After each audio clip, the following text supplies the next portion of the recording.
आप सभी शिक्षक साथियों को मेरा नमस्कार। मैं हंसराज देशमुख एक बार पुनः आप सभी का आपके अपने चैनल एचडी नॉलेज ओके पर स्वागत करता हूं, अभिनंदन करता हूं।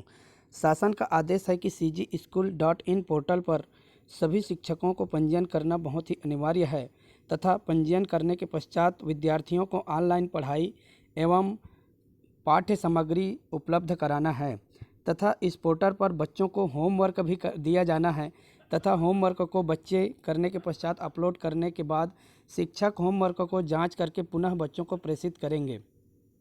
तो इस पोर्टल में बच्चों की पढ़ाई से संबंधित कार्य करने में शिक्षकों को बहुत सारी समस्याओं का सामना करना पड़ रहा है। जिन शिक्षकों ने पंजीयन कर लिया है उनको इस पोर्टल पर कार्य करने में बहुत ही परेशानी हो रही है। इस पोर्टल में वे बच्चों को ऑनलाइन पढ़ाई का लाभ नहीं दे पा रहे हैं। जैसा कि आप यहाँ पर देख सकते हैं, लॉगिन करने के पश्चात देखें कि क्या समस्याएं आ रही है। यहाँ पर जैसे कि आप देख रहे हैं, लॉगिन करने के बाद जो ग्रुप क्रिएट हमने किया है विद्यार्थियों का और शिक्षकों का, वर्चुअल ग्रुप हमने तैयार किया है। वास्तविक में इस ग्रुप का कार्य क्या है ये अभी तक समझ से परे है कि शिक्षकों को इस ग्रुप में वास्तविक में करना क्या है, बच्चों से किस प्रकार से संपर्क साधना है या बच्चों को इस ग्रुप के माध्यम से हम क्या वर्क दें, ये अभी तक समझ से परे है और विभाग की ओर से इस संबंध में कोई उचित मार्गदर्शन भी अभी तक प्राप्त नहीं हुआ है। चलिए आगे देखते हैं दूसरी समस्या। यहाँ पर मेनू बटन में जाने के बाद जैसे कि हम शिक्षक के कार्य में जाते हैं तो यहाँ पर आपको बहुत सारे विकल्प मिल जाते हैं। तो बच्चों को जैसे आप होमवर्क दे रहे हैं तो यहाँ पर एक ऑप्शन आना चाहिए कि असाइनमेंट अपलोड करें। शिक्षक के प्रोफाइल में जब तक इस डैशबोर्ड में असाइनमेंट अपलोड करने का ऑप्शन जब तक नहीं आएगा तब तक शिक्षक जो है असाइनमेंट यानी कि होमवर्क अपलोड नहीं कर सकेगा।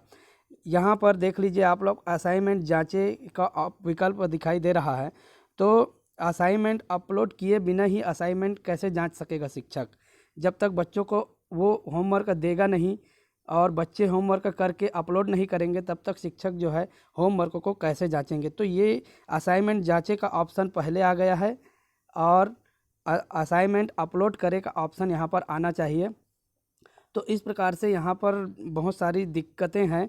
तो इसी प्रकार से और भी बहुत सारी समस्याएं, जैसे कि कई शिक्षक जो है अपना कंटेंट अपलोड किए हैं तो वह अप्रूव नहीं हुआ है, बच्चों तक पहुंच नहीं पा रहा है। इस प्रकार से अनेक समस्याओं का सामना शिक्षकों को करना पड़ रहा है। उसी बीच में एक और समस्या आ गई है, जैसे कि हमारे ज़िले में नॉट रजिस्टर्ड टीचर का एक लिस्ट आया हुआ है जिसमें आप देख सकेंगे।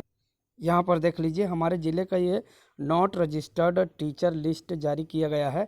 अर्थात कुछ शिक्षकों ने अभी तक इस पोर्टल में पंजीयन नहीं किया है। तो यहाँ पर समस्या ये आ रही है कि कुछ शिक्षक जो है पंजीयन कर लिए हैं लेकिन यहाँ पर नॉट रजिस्टर्ड लिस्ट में उनका नाम है। तो जिन शिक्षकों ने पंजीयन कर लिया है और यहाँ पर उनका नाम है तो उनकी सारी समस्याओं का समाधान इस वीडियो के माध्यम से मैं करने जा रहा हूँ। तो इस वीडियो को आप ध्यान से देखें। यदि आपने इस पोर्टल पर पंजीयन कर लिया होगा तो यहाँ पर इस प्रकार से आपका जो ग्रुप है उसमें आपका नाम यहाँ पर शिक्षक के नाम पर यहाँ पर दिखाई देगा, उसको आप अवलोकन कर लीजिए। उसके बाद आप ध्यान कि आपका नाम जो है नॉट रजिस्टर्ड टीचर के लिस्ट में कैसे आया। तो इसके सिर्फ दो ही कारण हो सकते हैं, एक तो आपका जो टीचर आईडी है वो, और दूसरा जो है स्कूल का यूडाइस कोड। दोनों में आप मिलान कर लीजिए, मैच कर लीजिए कि आपने सही टीचर आईडी या सही स्कूल का यूडाइस कोड आपने पंजीयन के समय डाला है या।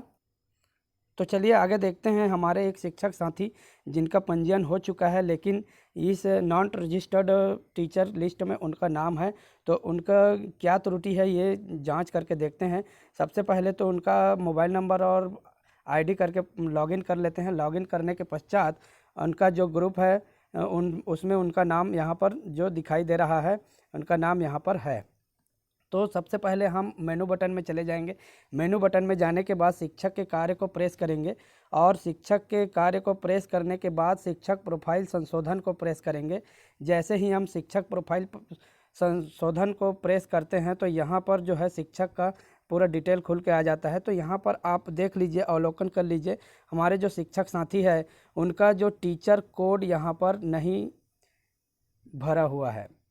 अर्थात इस शिक्षक ने जब पंजीयन किया होगा तो टीचर कोड यहाँ पर नहीं भरे थे, इस कारण से उनका जो है नॉट रजिस्टर्ड लिस्ट में शामिल हो चुका है। तो चलिए आगे देखते हैं। तो यहाँ पर जो है टीचर कोड को वो कैसे संशोधित करें।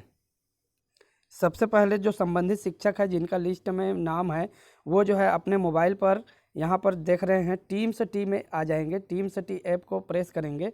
टीम्स टी ऐप को जैसे ही वो प्रेस करेंगे तो यहाँ पर कुछ इस प्रकार से इंटरफेस आएगा, जिसमें कि यहाँ पर संबंधित शिक्षक का नाम रहेगा और यहाँ पर संबंधित शिक्षक का आईडी।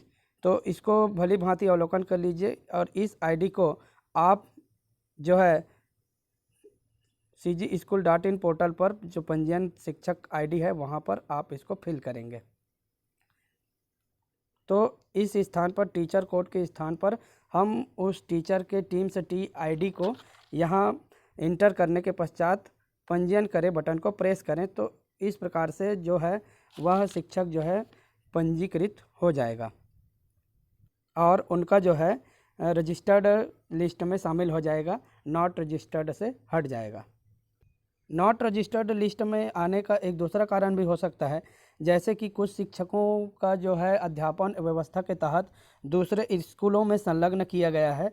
तो वे शिक्षक जो है पंजीयन करने के समय जो अपना स्कूल का जो यूडाइस कोड है वो जो है आप वो मूल शाला का ना डाल करके अध्यापन शाला का यूडाइस डाल दिए होंगे, इस कारण से उनका जो है नाम नॉट रजिस्टर्ड लिस्ट में शामिल हो गया होगा।